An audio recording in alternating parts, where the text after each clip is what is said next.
Midwest, home sweet home in good old Indiana. Place of small towns, cozy families gathered together, and fields of corn and rustic woods. But, like any town, there is a dark underbelly that often goes unnoted. We are part of that darkness. We lurk in the shadows to bring you the best in horror, metal, and stories of the grotesque. This is Blood in the Cornfields. All right, welcome in, fellow cellar dwellers. How's everybody doing? Hope y'all are doing great. Sweet. We are back with another episode, and I gotta say, I'm excited about this one. Been working on this one for a little bit. Been looking forward to it. But yeah, we're bringing back to you true crime. That's right. We do have a true crime by popular episode. demand. Absolutely. As everyone hopefully already knows, we are live now, so we are on all your major platforms. We're dropping stuff on YouTube, Spotify, Apple Music, all that sort of stuff. So give us a nice high rating on Apple Music so that way we are able to, accumulate some more generate some more views and that sort of thing. So that way we can get our name out there. Exactly, for sure. So, yeah, what's new with you? What's new since we've last done one of these babies?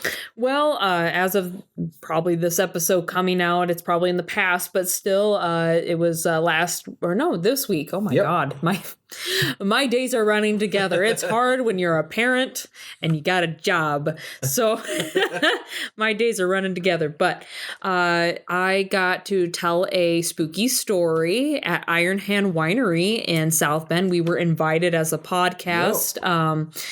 Steve Frito, thank you so much for inviting us. He's an awesome, talented gentleman that has put on so many events in the Goshen area. He's done pub crawls. He's done multiple improv shows and also just other fun theatrical shows. He was affiliated with Art House for quite a long time.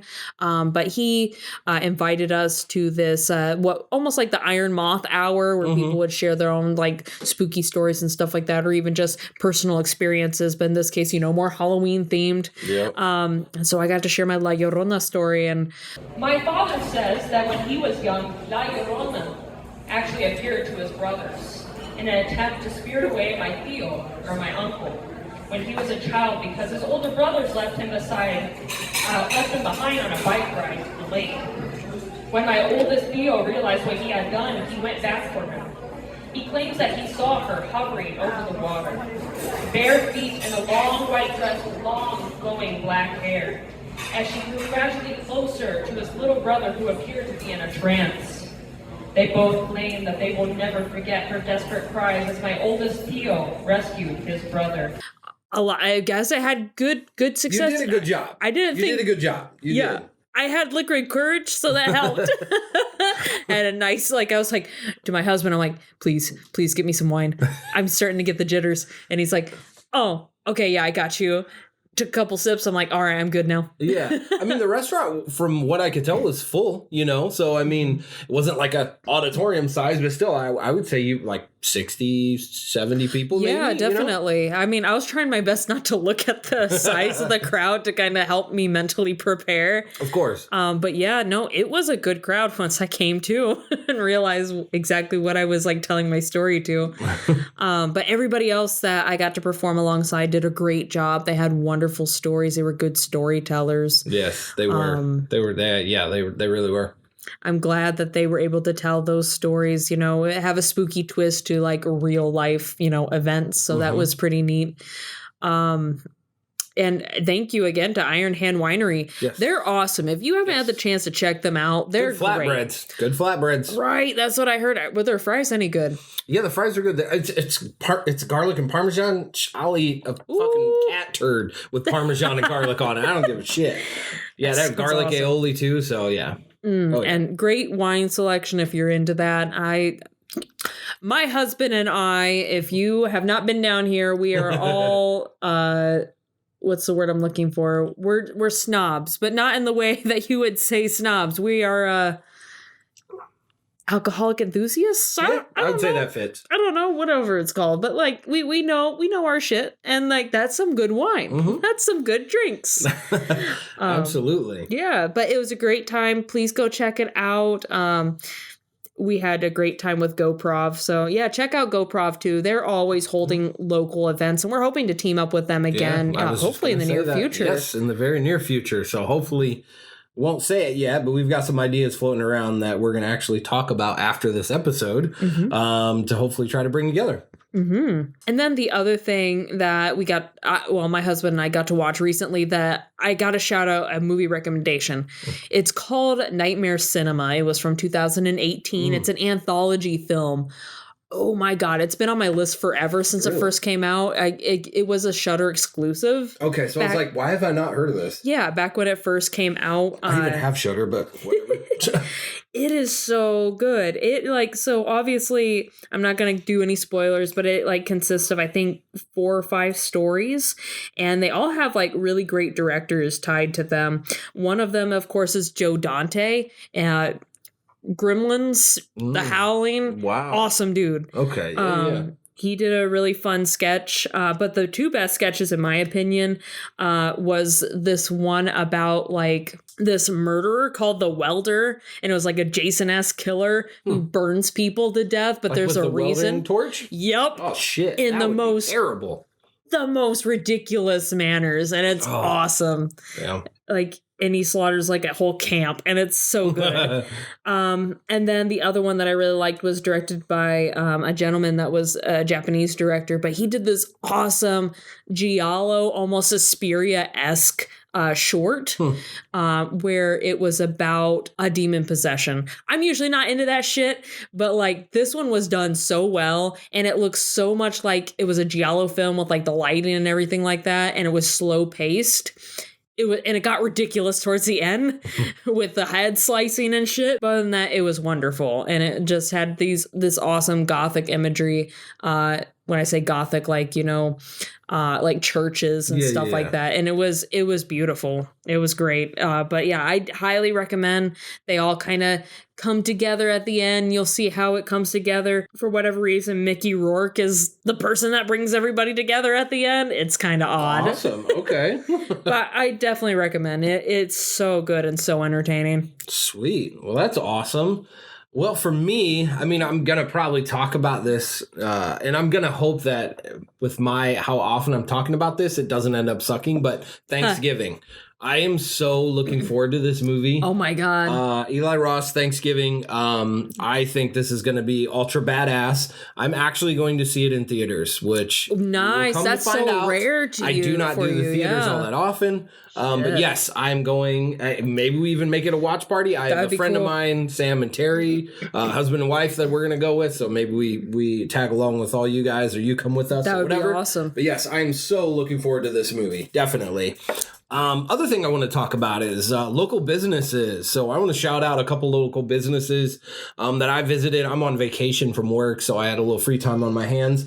I went to Buy Me Toys first off in Mishawaka. Them. They're so good. That place is so great. So you just walk in and it's just wall-to-wall toys, and I'm just oh shit, and they have everything. So found the NECA Reanimator toy. Oh, that's cool. I absolutely love it. I'll probably have Luke put a picture of it in the notes, hopefully, at the end of the episode. But I found one of those, and the NECA toys are great. It has the cat that has its ribs exposed. It has the severed, awesome. Yeah, it has the severed head and everything. No way. So yeah, it's pretty sweet. It has this vial of the I forget what it's even called, but the green liquid. So yeah, that was pretty badass. So Buy Me Toys in Mishawaka, great place.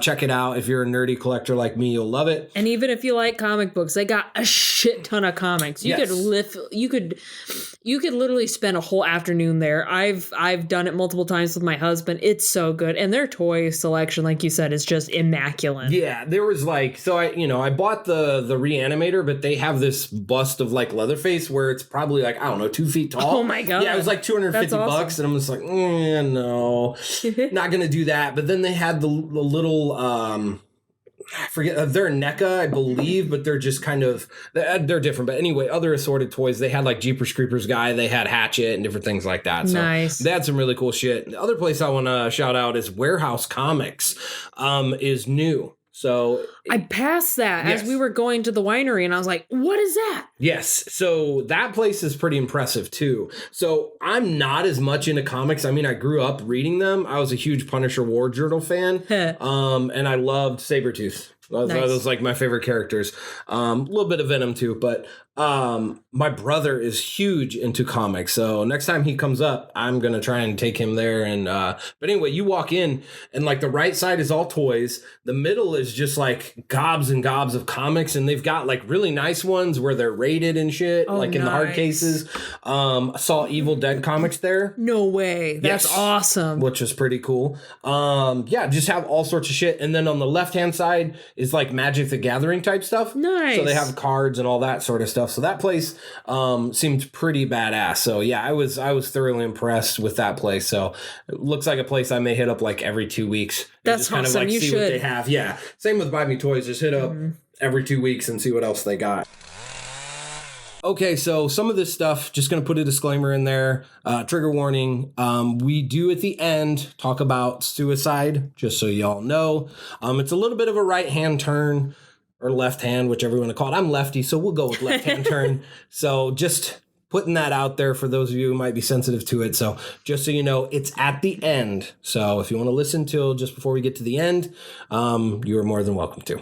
Today, we are going to be talking about the story of Ryan Zimmerman. Y'all might know the story more through Sarah Buzzard because she's actually one of the people that was involved in this crime. So Sarah Buzzard and Ryan Zimmerman, here we go. So I'll tell you a little bit about them. So Maybe a disclaimer. Oh, yes. Disclaimer. It does have some brutality in it. It is a little bit confusing. It does deal with different types of relationship dynamics, deals with trans, deals with a whole bunch of stuff. So if you're sensitive, piss off. You can skip it if you want. If not, if you're interested, just know that our typical policy when it comes to talking about these things is we do go into the brutality of it, of the victim, that the victim experienced, not to exploit them, but rather to explain the trauma that they went through. Yeah, and that's kind of why I said Ryan Zimmerman, because the story is known through Sarah Buzzard. Like, she's the one that caught all the headlines and all that. So, but obviously he's a big reason why we're doing this. So one more thing I just want to kind of add about Ryan, because this is, all to do with him, is just kind of, I touch base on it, the senselessness of it. And finding a video of his brother speaking about him, I'll quote from his brother. It says, "Someone obviously took advantage of his heart, but through all this, I want to celebrate him. He searched out people he didn't even know. He was just searching for someone to fill a void inside of him. And I want people to think about that. Maybe teach your kids to be sweet." So, by all accounts, comes from a good family. His brother definitely loved him very much. And it just seems like this is just senseless, someone being taken advantage of for just no reason whatsoever. The story of them starts off, in my opinion, on January 3rd, 2016. A woman walking her dog called in to the police and, I quote, said, "I may be totally off my rocker, but I was walking my dog and I came across some bones that looked to be human." So detectives were dispatched out there.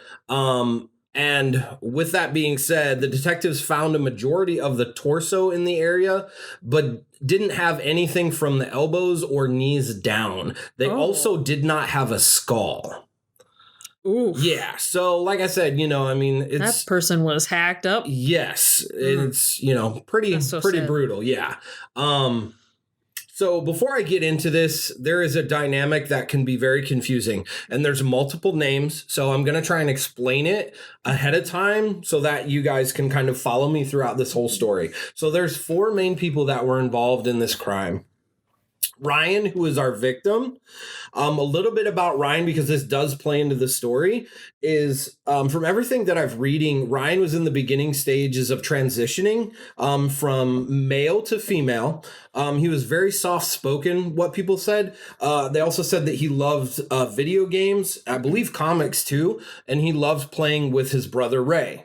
And we are using he, him because that's what we could find research-wise. Yes. Yeah. Otherwise, if we knew that that's, the pronouns that he preferred, we would do she, her. Yeah, because it's he didn't quite, in my opinion, he didn't quite get there. Like you'll learn later on, I go into it a little bit more, but he was in the beginning stages of transitioning. And that's pretty much everything that I could read. So along with, like I said, he liked playing with his brother Ray.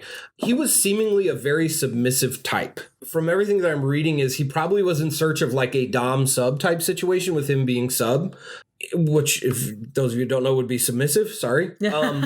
He wanted to be taken care of was kind of like the impression that I got from reading the things, which would fit, the subtype, personality.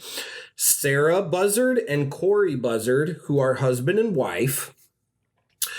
And then a fourth person named Naira, but also went by Jen or Jenna, depending on the articles, or if you listen to Sarah's interrogation tapes, because it may get confusing because she's called Naira, she's called Jen, and she's called Jenna. Oh, which is interesting.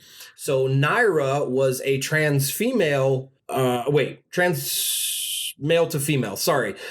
It gets a little bit complicated. That's why I kind of wanted to play it out. So Naira, basically is just the important because their sexuality does factor into it a little bit because there is a certain dynamic in the house.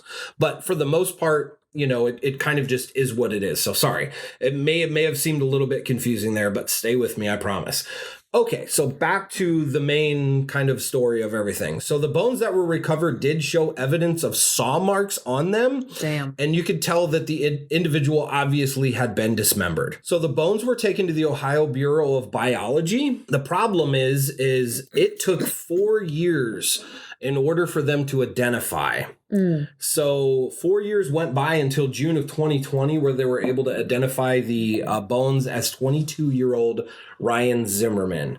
So this is kind of a little cool tidbit. Criminal intelligence analyst Jennifer Lester was the key to finding out the identity of the bones. Wow. So they had these bones, and Jennifer is the one that put 2 and 2 together that they had not had a DNA sample of Ryan on file. So she was like, hey, maybe this could be our guy. So they went to the family, got DNA samples, and then that's how they discovered that it was Ryan. Wow, that's neat. So as I had said, Ryan was in the beginning stages of transitioning from to female, and he was on hormone therapy and looking into voice therapy as well.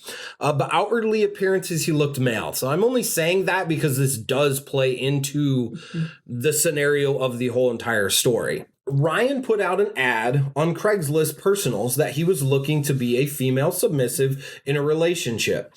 It's also noted that his social media played a huge part in linking a timeline for Ryan to help them kind of crack this case.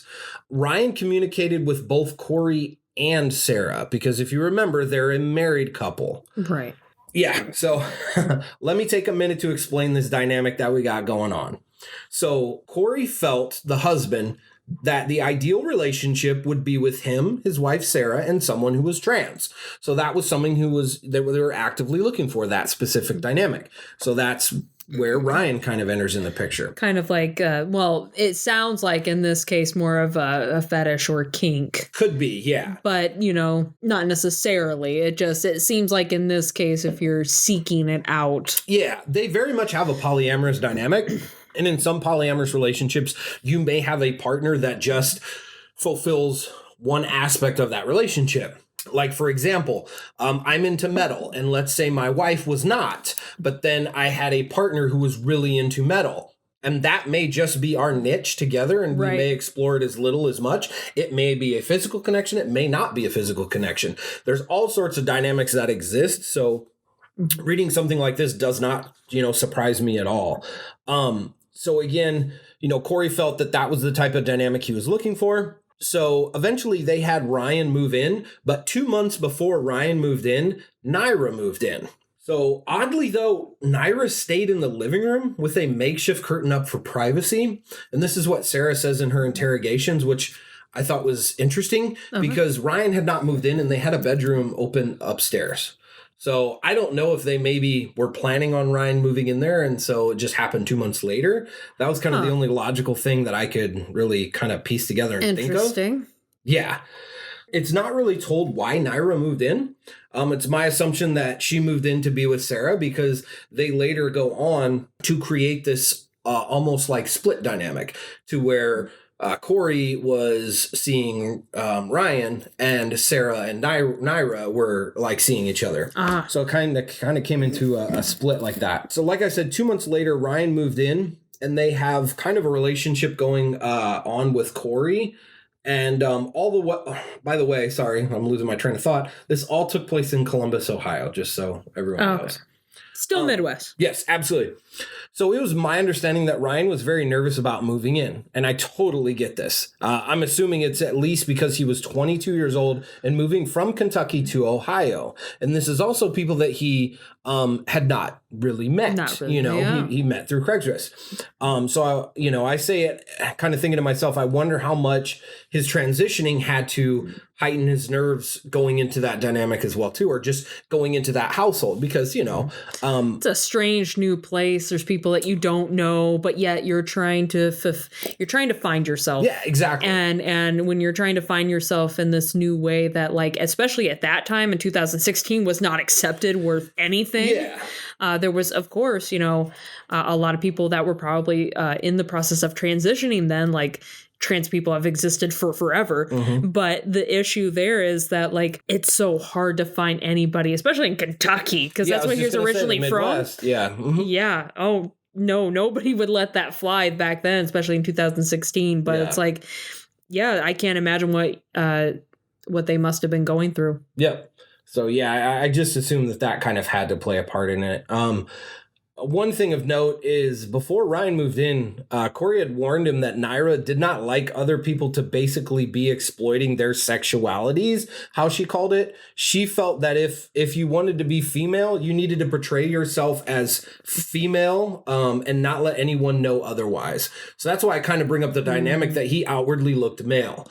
Because, like I said, he was in the beginning stages. So I kind of feel like that direct statement gives you a little bit of an idea where Naira's head's at as a person. Yeah. And I wonder, it seems like it's coming from a place of a lot of, like, not necessarily hate, but like hurt. There's been maybe she's been hurt before. Is she, because of her transitioning. And so she puts up these walls to just kind of block other people out and to basically say, you need to be this way. Yeah. Screw the fact that you're, finding yourself. You need to be this way, you poser, Yeah, it does say that Naira appeared to be more feminine, but it's my understanding that she probably had a lot more time transitioning than Ryan did, so to just hold somebody to that standard where it's like, whether you're doing anything, like, let's take just the trans out of it. Let's take, you're learning to start a new activity. Like you're learning how to canoe. You're learning how to play a guitar. Play guitar. You're not going to be good when you're just starting out in anything that you do as a human being, unless you're just one of those crazy gifted people. But for the most part, us normies are not. So I just feel that it was really just kind of gives you a mindset of where Naira's at, and you will come to learn that later on. For the first few months, Ryan had a relationship with Corey, while Sarah had a relationship with Naira. After a few weeks, Corey had lost interest in Ryan and told him he had to pack up his things and leave. So yeah, that's so hard. That poor kid. He just, I know. He gave up everything over here and wanted to start fresh over here. And, oh, you're done with me? Well, shit. Okay. Yeah. And I could not really find. So Sarah in the interrogation doesn't really say why. I couldn't find any interviews from Corey, like the husband. He just went off the map. I couldn't find any explanations for the most part. So I just kind of have to take it at, what base Sarah value, what said. it is. Yep. So Ryan tried to appeal to Sarah to let him stay. So Corey's wife, Ryan, tried to appeal to her, to let him stay.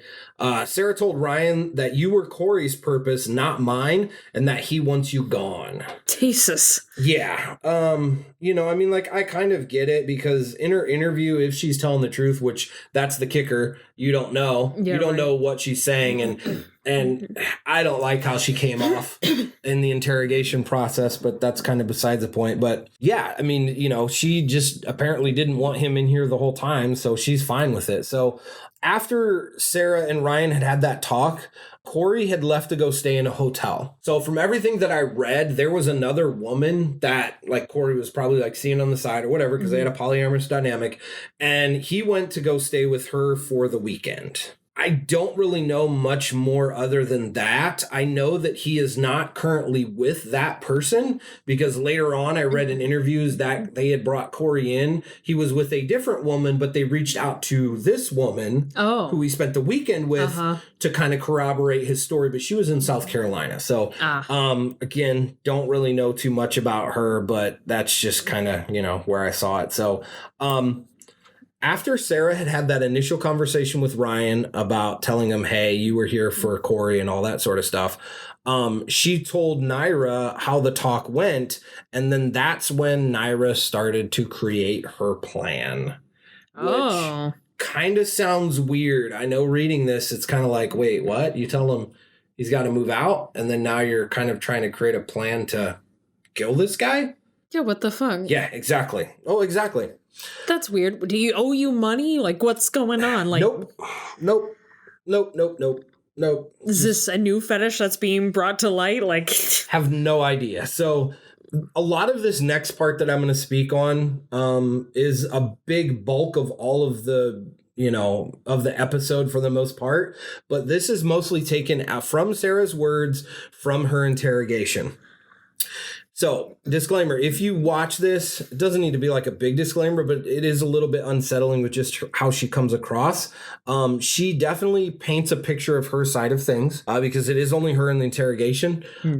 She does come off as very cold, and I would almost describe as a subdued cockiness. Not outwardly cocky, but just that I feel there's a lot of blaming and a lot of like, they did this and yes, played my part, but it's very minimal at best. Like she's kind of blaming everybody else. And it's like, oh no, I did do what I do, but they're the ones that coaxed me into it. That kind of shit. Yes, right? Absolutely. So just with that being said, so she goes on in the interrogation to say in the beginning, Ryan was paying bills and buying his own food.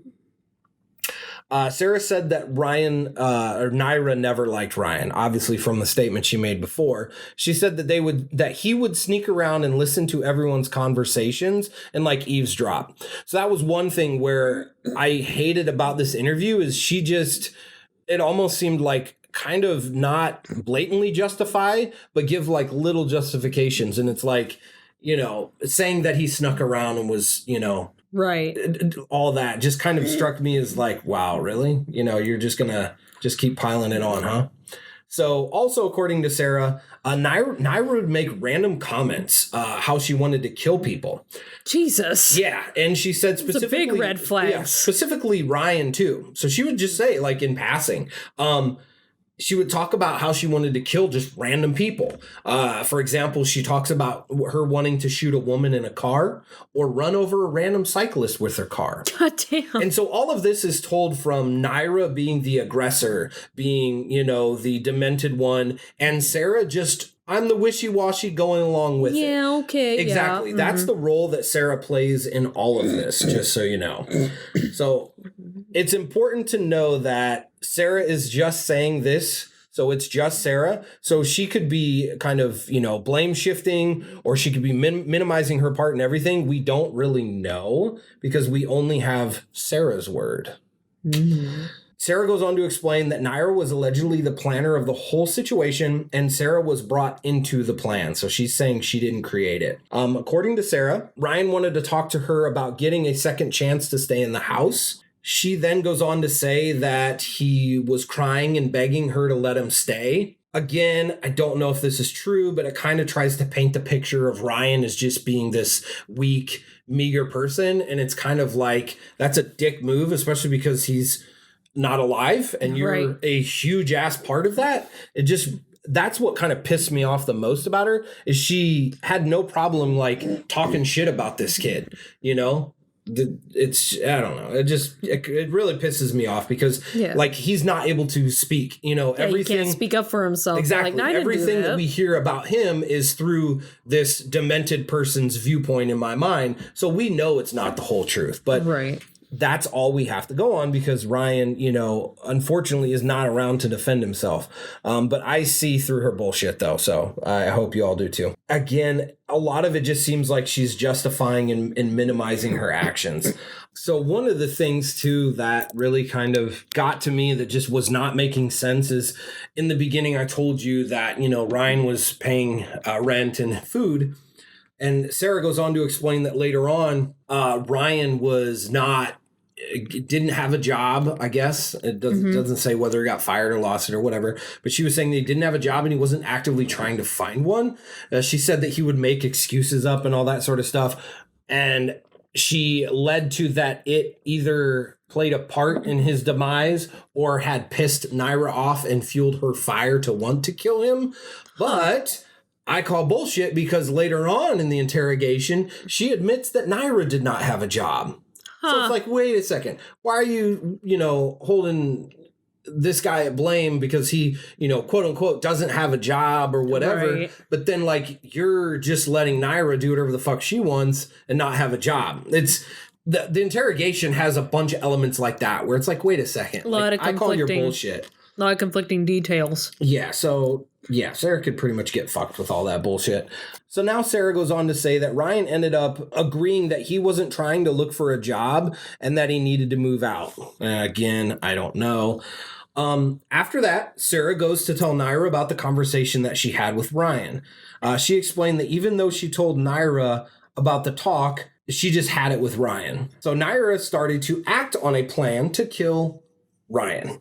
After that, Sarah comes back, talks to her. Then Naira's like, nah, fuck this. I'm going to do it. Why? I don't know. Because at this point, if she truly is saying that he did agree to move out, why the hell are you killing him? And this is the crux of the whole entire case is all he had to do was leave. Right. What the fuck is up with trying to murder him? What did... all the little details, completely senseless. All the little details that you're giving, even like the things that are like her justified reasons for killing him, is like those are little things. Yeah, you can let that person live and go live their goddamn life. Mm-hmm. What other things did he see, or did they see that you didn't agree to, or maybe there's other things that you were doing that were probably illegal that you thought he would squeal on you for. That's the only thing I could think of. Even again, not justified for killing somebody, but you know. Yeah, and that's to me like, you know, the whole frustrating part of this is it could easily be solved. And a couple guys that I listened to that you know did commentary. One was a psychiatrist, was just like, that's the whole problem with this case is like, dude just had to move out.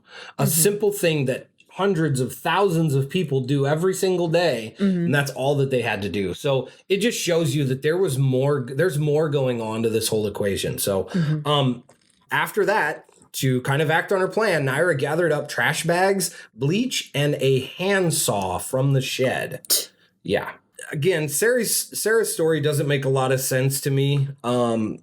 That's why I think so much of this is just, like I've said, blaming and just bullshit. Fabricated. Yes, and all absolutely. That shit. Sarah even goes on to say that she tried to talk Naira out of it. I doubt it. Doubt it. You guys were giggling with glee like little girls. And Naira supposedly goes on to say that when, you know, Sarah's trying to talk her out of it, that if she didn't help her out, then that meant she really didn't love her.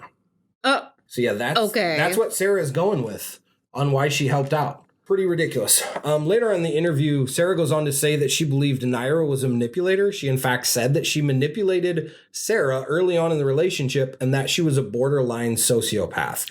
But she was the only person that had been there through all the stuff with Corey, her husband. She does not go into, again, to me, that sounds like more blaming. Maybe he was abusive. She didn't end up divorcing him, so we'll give her that. But I find a lot of this shit hard to believe because later on in this story, Sarah goes on to get married to Naira. Oh? Yeah. And it's after all this heinous shit that they do. Huh. Yeah. Yeah. So that's why it's like, yeah, I think a lot of what Sarah is saying is bullshit. I'm not trying to justify anything that Sarah has done or Naira has done, but there's that thing with abusive relationships. Once you're in one, sometimes you go back to one because shit, abuse is all you've known, and when you don't know any different, I don't know what Corey and her dynamic was like, and I don't know if Naira and Sarah's was the same, but Very still, true. it's just kind of, were you guys like, is that what the situation was? Or was it more of, we got away with murder, we can do anything? Yes. We're and that like bonded them. Bonnie and Clyde. Absolutely. So, yeah, I think there's a lot of that because they weren't together very long. Because if you recall, Naira was in the house 2 months before Ryan. Ryan was only in the house for a couple months. So let's say 6 months total. Oh, wow. Yeah. Okay. So it's not like they were together for, a real long time. So this is the part where they start to really develop their plan. So Naira and Sarah waited for Ryan to go upstairs to use the bathroom. Then Naira grabbed a rag soaked with bleach and vinegar. Now, mixing those both creates a potentially lethal chlorine gas, just so y'all know. Oof. Yeah. Now, after Ryan exited the bathroom and headed down the hall, Sarah states that I jumped on his back and put him in a headlock. She wrestled him down to the floor, and Naira got on top of him, straddling him and putting the rag on his face while Sarah was still on his back. So Ryan is getting double teamed in a sense. He didn't have much of a chance probably to fight for himself, especially because Sarah is a little bit of a bigger girl. She's not too big, but I just imagining everything that I've seen from Ryan, he's kind of on the skinnier side. Guy. Yeah, he's a little bit of a scrawnier guy, and it would be tough, especially with two people kind of, being on top of you. So, yeah, no kidding. they held that position until Ryan started to make gargling and grasping noises. Jesus. Yeah, so that couldn't have gone well. That had to be, taking some time. I don't know how long that gas would come in, but just to think about that. Or even just a strangulation of just him being pinned, Yeah, it's not fun to think about, but he did go through this. So it's, it is important It's important to his story. Yes, absolutely. Because this did happen. Like this shit really happened to someone who's no longer with us. And if we just negate that and go over it and minimize it, it's not fair to that victim. And it's not honoring them at all. Absolutely. So after that, Sarah stated that she got up and went into a room and started crying and thinking that she didn't have to do it. Again, just Sarah's words. I don't know. Maybe she's telling the truth. Maybe she's not. Again, all they had to do was just have him leave. Like, it really didn't come to this. And I hope that that's what Sarah was thinking about in that room. I hope that she was dealing with that guilt and really understanding that you just did something absolutely stupid for nothing. Right. Yeah. So Sarah states that she stayed in his room while Naira put duct tape over his face. So Sarah states this only after finding out that there was duct tape involved, which is really weird. She said she found this out from prosecutors. So what now? Yes. So let me just rephrase that. Sarah's in a room. Apparently Naira is putting duct tape around his mouth because either A, he was not fully deceased, or she wanted to make sure that he fully was.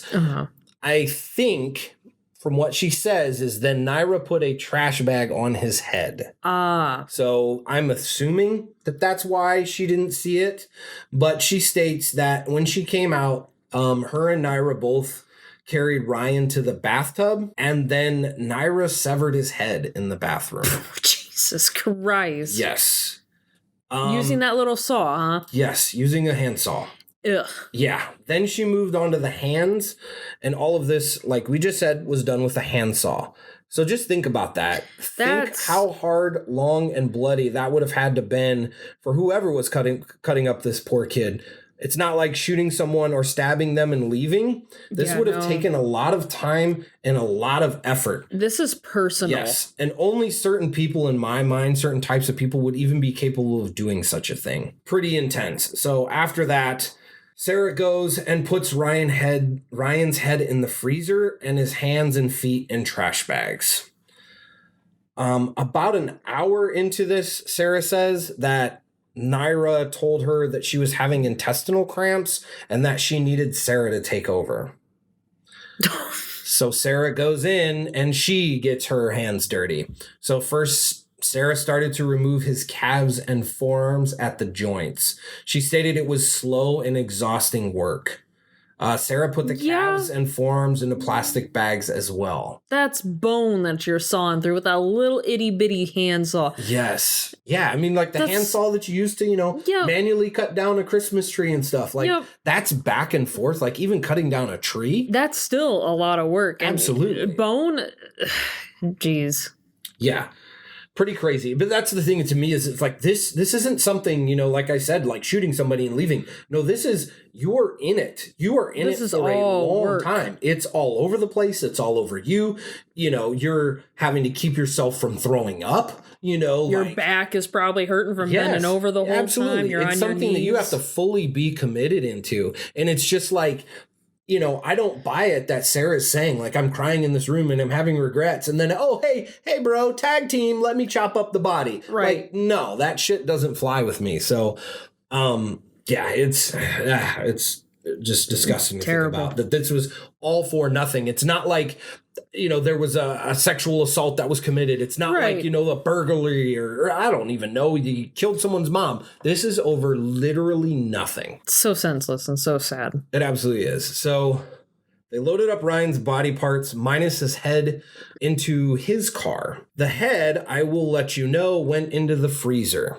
Right, you mentioned that. Yeah. What did the hands? No, they put the hands and feet into trash bags, didn't they? Right. Yeah, so I'll kind of skip ahead for a second. Nope, that's fine. In the interrogation, Sarah states that Naira put the head into a soup pot and taped it, and then she says put the arms and feet into it as well. The problem is the decomp and smell would have been horrendous after just a couple of days, and I'll get back into that. So just hold on to that thought because I'll catch up to that later on why that she did that. To a soup pot. Yes. So later that day, Naira talks to a friend that bought them Greyhound tickets so they could drive Ryan's car to Illinois and use those to come back to Ohio. Sarah states later on that she did not know who this person was and that Naira stated it's just best you don't know. Mm-hmm. So there was someone who was an accomplice. Now, whether it's willingly and knowingly, we do not know. Mm-hmm. But I listened to a guy who did a little bit of research, and he says, quote unquote, I don't know if this is correct, that it was a family friend of Naira's that owned the house that they were living in. Oh, interesting. So little bit of a twist there. I don't know what was going on with that, but there's not a lot of information out there about that. But that was just what one person had said. So whether they were an accessory or not, I do not know. So they loaded up Ryan's car and started heading towards Illinois. Shortly into the trip, the car wouldn't start. So they've got his body, most of his body in this car, and they're stranded and it won't start. So they had to have his car towed back to the house so they could swap out Ryan's car for Sarah's. Yep, they took Ryan's belongings out of his car with his body, switched license plates, and headed down to Illinois. Jesus. Yeah. So along the way, they would stop at various sites and ditch the body parts. Like I had said, Ryan's head was still in the freezer at home. And this is interesting because Sarah goes on to state that Corey had returned from his weekend and met them at the house with the head still being in the freezer. Oh. And apparently Naira had just put some bags of vegetables and stuff in front of it. Supposedly Corey never suspected a thing. We do not know. He was never charged. So I guess in the eyes of the law, we just have to roll with that. Mm-hmm. I find it interesting because they did have to do some cleaning. And they even state that they did a quick cleaning and that they were planning on coming back and doing more. So what the definition of quick is, I do not know. But the whole reason for putting his head in the freezer is because Naira wanted to keep it as a trophy. God, Jesus Christ, this bitch. Mm-hmm. She's pretty crazy. So supposedly she had created some sort of mixture with lye, and then she had put it into a soup pot, and then so it would dissolve the skin. I believe so, yeah. So that's where I'm kind of like, I don't know how much is true, because she states that she put the hands and feet in there. So I'm like, okay, so if you put it mixture in lye and it still has the hands and feet, I think that would be kind of, mushy and stuff. And the reason why I say that no kidding. is because Sarah goes on to state that everywhere they moved, she had to take the head in the soup pot with them. And it was a weight that she carried everywhere with her. So I'm thinking something else had to happen with those loose, because I hate to imagine this, but you have a trash bag, you have a pot with a head in it, and then you have arms and feet. Mm-hmm. I get the pot because it's technically sealed, or could be more sealed, but those loose limbs, I find that really, really hard, that you're gathering up a bag of loose limbs. Yeah. And then carrying all that there. To me, that just didn't make sense. Yeah, that is a bit interesting. Yeah. So shortly after all of this, Corey and Sarah got divorced. And like I'd said, Naira and Sarah go on to get married. Is this a couple years later? Or? So this is just a couple months after the whole situation. Fuck, that quick? Yeah, it was. I think it was under a year, because you have to remember there was 4 years that passed by the time that they had killed him to when his remains were found, when he was identified and everything. So he was identified in 2022, right? Yes, but his bones, were found in 2020. I believe in 2022, but there's a 4-year gap. Sorry, my dates might be a little bit all over the place, but I know it was, the 4-year mark from 2016 to 2020, and then so on. So gotcha. Okay, no, that's all right. I'm not an expert here. So Sarah goes on to say that Corey never suspected a thing in returning home. As time would go on, Sarah and Naira would check the news to see if anything had been discovered. And as time went on, they also made a suicide pact where Naira was supposed to shoot Sarah and then turn the gun on herself if they were ever discovered. Naira had stated that she would rather die than go to prison. She was genetically male, and that would be a death sentence in itself. So this is a quote from Naira through Sarah. She was very feminine, so that was her thinking behind that. So now this brings me back to more of the, non-interrogational part, because all that information was, through Sarah's words, talking about Naira, talking about Ryan, talking about Corey. So that's about all we have to really go on. So the reason I've only been talking about Sarah in this, and I've only been mentioning her in the interrogation, is because shortly after Sarah was arrested, police showed up at Naira and Sarah's place in Marion, Indiana, to arrest her, and she pulled a handgun out of her purse and blew her fucking brains out. Naira did? Naira did, yes. Jesus Christ. Yeah. So she didn't do what she... No, I'm just getting out of this. You get to deal with all this shit. Yep. Yeah. Wow. So she just took herself out and, left Sarah to deal with all the shit. She knew that Sarah got arrested, too. She knew that she got arrested. So she chose to... take that way out. So, I don't know. It's everything about Naira is through Sarah's eyes. So being in all fairness, we do not know what really was done by Naira and what was really done by Sarah, because again, Naira's deceased and she cannot speak for herself, but she did have a hand in this. And it's just, she's just as guilty as Sarah. So, with that being said, Sarah did plead guilty to aggravated murder and was sentenced to 30 years to life for killing Ryan Zimmerman. So that pretty much brings us up to date and where it is now. I've not read anything else since she's gone to prison. Good riddance. Don't fucking write about her. No need to.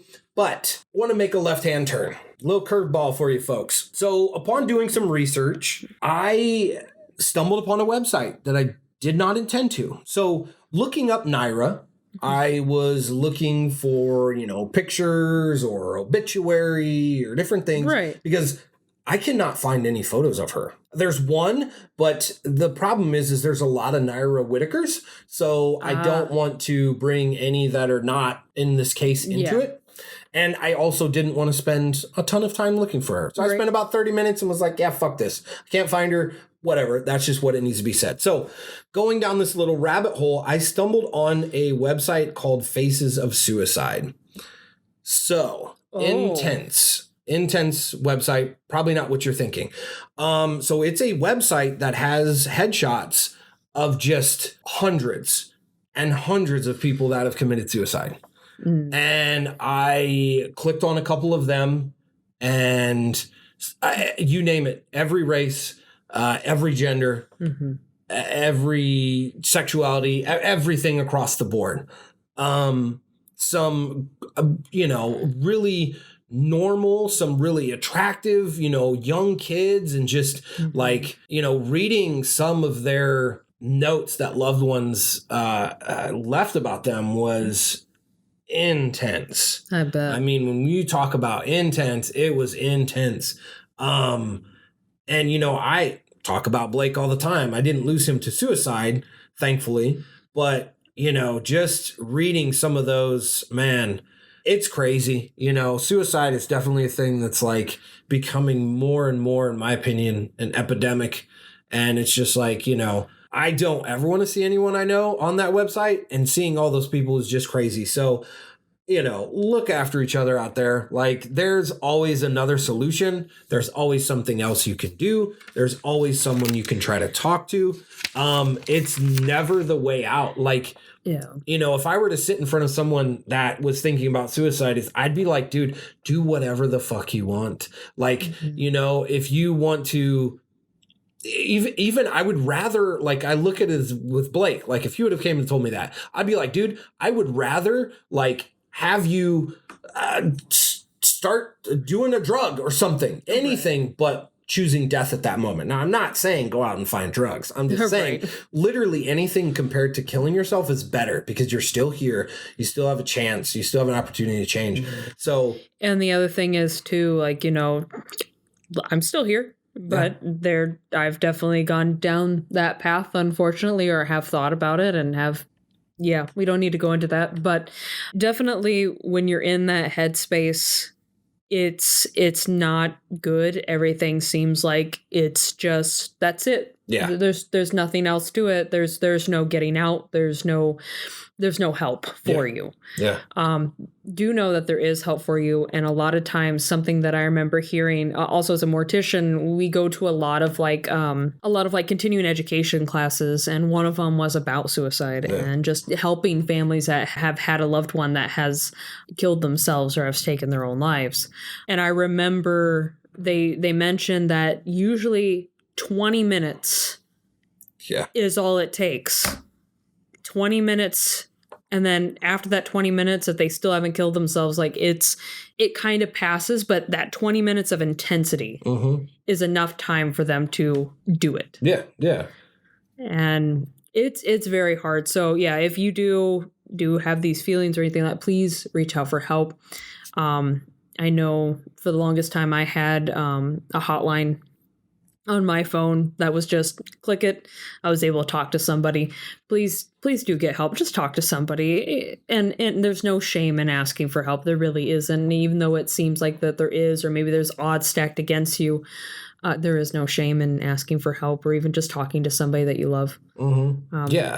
People understand. So sorry I didn't warn you. No, it's all good. And I forgot I was going to do this at the end because I wanted it to be, like I even talking about it, like I teared up and shit just because like seeing so many of those like young kids, birthdays 97. I'm like, dude, I remember 97, and it's just crazy. But again, do anything. Like, that's my advice. If you have a hobby, lose yourself in it. Play an instrument. Like, that's a great mind blocker. Become artistic. Start painting. When you really get passionate and into that craft, whatever it is, you will forget about things momentarily. It will ease that pain. It will help you out. Go into nature. Get lost in nature. Go on nature hikes. Fresh air does a lot for the body. Vitamin D is essential. So, to all you out there, just don't do it. Don't go down that route. Like, anything can be better. No matter what it is, just about anything can be better. So, but on that note, did you actually find her face?